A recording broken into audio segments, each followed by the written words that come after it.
Não há outro artista como Bosch. Enquanto Da Vinci estava terminando a Mona Lisa e Michelangelo estava decorando a Capela Sistina, esse pintor holandês foi evocando paisagens infernais e pesadelos de criaturas grotescas e sem nenhum sentido. Mas por que esse artista criou tal pinturas perturbadoras? Tudo isso é um produto de uma imaginação viva ou são eles o resultado de uma mente perturbada? Afligido por intensas e assustadoras alucinações, muito pouco se sabe sobre a vida de Bosch, e até o seu retrato, que foi feito 30 anos depois da sua morte, sabemos que ele nasceu em algum momento durante meados de 1400 e provavelmente passou a maior parte da sua vida na cidade holandesa de Ettergos-Bosch. Ele cresceu em um tempo de profunda religião e ansiedade no cristianismo medieval. Ideias sobre morte, pecado e o diabo eram cada vez mais sofisticadas.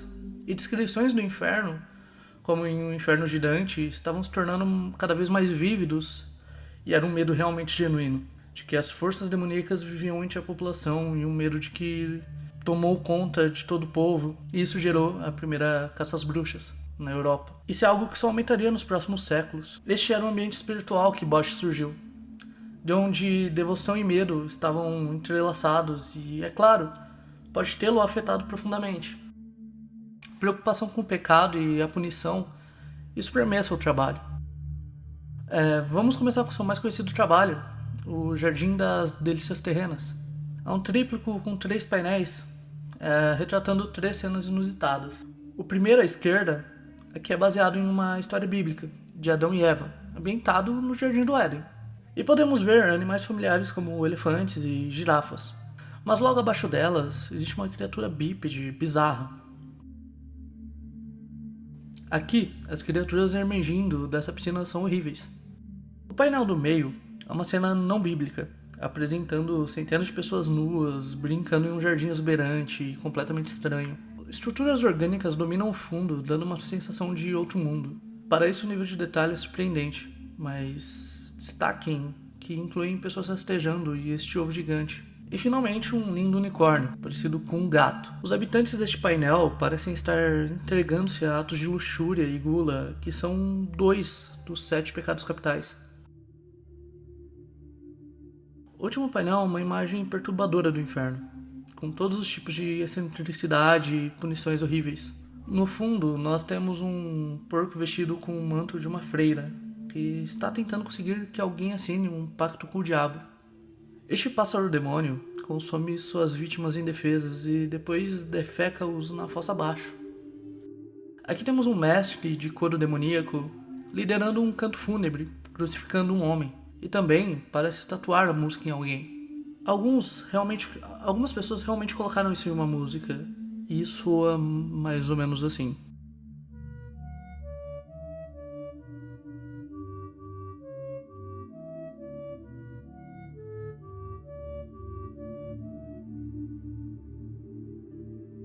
Dominando o centro, temos o chamado Homem-Árvore.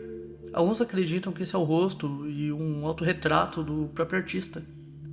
Há tantas interpretações para essa peça em geral, e todas as pequenas cenas que permeiam sua própria teologia e mensagens que você poderia passar horas decifrando até mesmo apenas uma delas. Não, mas há uma ideia que a maioria das pessoas chega à conclusão de que está sendo retratada. Geralmente concordam que é um aviso contra a luxúria e a busca do prazer físico. O medo do pecado, morte, punição, são os temas de muitos dos trabalhos de Bosch. Isso inclui O Último Julgamento, outro tríptico, onde ele ilustra as cenas apocalípticas do livro da Revelação. Há muitos elementos não bíblicos para este, como pequenos gnomos e um pássaro humano gigante, meio híbrido. Nos textos originais bíblicos, incluem gafanhotos gigantes com cabeça humana, com ferrões de escorpião. Eu acho que Bosch, pintura após pintura, ele invoca cenas horríveis, cada vez mais sem sentido, uma atrás da outra. Uma marca registrada de sua obra são as criaturas bizarras que podem ser encontradas em muitos de seus esboços sobreviventes, um dos quais inclui o Homem-Árvore, que foi visto antes. De onde Bosch tirou sua inspiração para criar cenas horrendas? Existem muitas teorias, mas uma popular afirma que ele estava sofrendo de alucinações intensas e assustadoras, uma ideia que podemos explorar através desta próxima arte. As pinturas focam em Santo Antônio. Ele foi um monge eremita que viveu no Egito. De acordo com a lenda cristã, ele era muitas vezes atormentado por demônios, incluindo este patinador no gelo, de orelhas caídas. Bosch fez 2 outras pinturas sobre Santo Antônio, mais do que qualquer outro santo. Ele retrata esse detalhe que existe uma doença conhecida como fogo de Santo Antônio. Você pode contraí-lo comendo um fungo preto venenoso chamado ergot, que cresce em campos de centeio, e os sintomas incluem feridas, convulsões e uma forte queimação nos membros. Outro efeito incomum de comer ergots são as assustadoras e avassaladoras alucinações que se pode ter durante horas. Acredita-se que elas estão atrás de muitas pragas dançantes registradas na Idade Média, que cidades inteiras dançavam inexplicavelmente o dia todo e até a noite, com alguns caindo mortos de exaustão.